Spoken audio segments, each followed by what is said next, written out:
त्यांचं माध्यम आम्ही आहोत. आम्ही कुठल्याही प्रकारची पब्लिसिटी किंवा काय करत नाही आणि आम्हाला ते आम्ही समाजाचा रस घेतलाय म्हणून ते करत असतो. तर त्याप्रमाणे आदिवासी प्रकल्पामध्ये आपण त्यांना बिया पण देतो. आता गेल्या वेळी आपण सिमंट दिले होते. त्यानंतर पर्यावरण प्रकल्पात आपण वृक्षारोपण ट्रॅफिक बंदी असे कार्यक्रम करून आदिवासी पडे जाळून महिलांना उत्पादनांना बिया वगैरे देतो. तसेच त्यांचं उत्पन्न साधनता होईल असं होतं.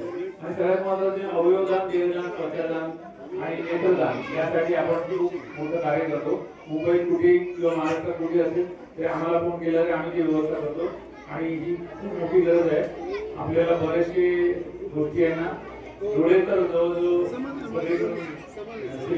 खूप वाईट करावं होतं. या सगळ्यांनी लक्ष ठेवा की निग्रह करा. नेत्रदान, देहदान आपण जे करायचं आहे. देहदान केल्यानंतर जवळजवळ 240 जणांना त्याचा फायदा होतो. रक्तदान तुम्ही केलं तर 3 जणांना रुग्णांना जीवदान मिळतं. जरा कृपा करून आपण जर 3 महिन्यांनी रक्तदान करा. तसंच या सगळ्या गोष्टी करता करता आमचे सगळे स्वामीचे कार्यकर्ते जवळजवळ 100 आहेत आणि ते जर आपल्याला शनिवारी ध्यानवाटप करायला येतात, गुरुवारी येतात आणि खूप वेळ देतात. शांतू जोळस यांच्याबद्दल मला सांगायला हवे की हे भवतु सब मंगलम आणि किरण गायकवाड सर यांनी आमचे वया वाटपाचा कार्यक्रम वाचला आणि ते आमच्याकडे संलग्न झाले. ते संलग्न झाल्यावर त्यांनी ताबडतोब आमच्याकडे मागे दिल्यानंतर आदिवासी मुलांसाठी काय करता येईल का ताबडतोब आम्ही कार्यवाही केली. तुम्ही विमानातून बसून मंत्री आमच्या ऑफिसला आले. 4 दिवसात वाटपाचं केलं आणि आपण फक्त सांगतो तुम्हाला माहिती म्हणून.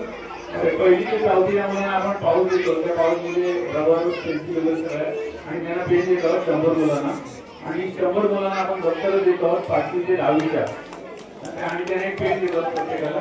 तर आमच्याकडून तिथं त्यांची पुस्तकावर येऊन त्यांनी सांगितलं की तुम्ही काय ते करा. त्यानंतर व्यवस्थित एवढं केलं आणि आमची संबंध खूप दूर याची आशा करूया आणि यापुढे आम्हाला तुम्ही संधी द्याल आणि आम्हाला याच्यावर पोचता आलं. शिवाजी महाराज यांच्या जन्मस्थानात आमचं कार्य पोचतं हे फार महत्वाचं आहे. त्यासाठी मला खूप आनंद होतो आणि तुमचं सगळ्यांचं कार्य बघून आमचं मत भरून आलं आहे.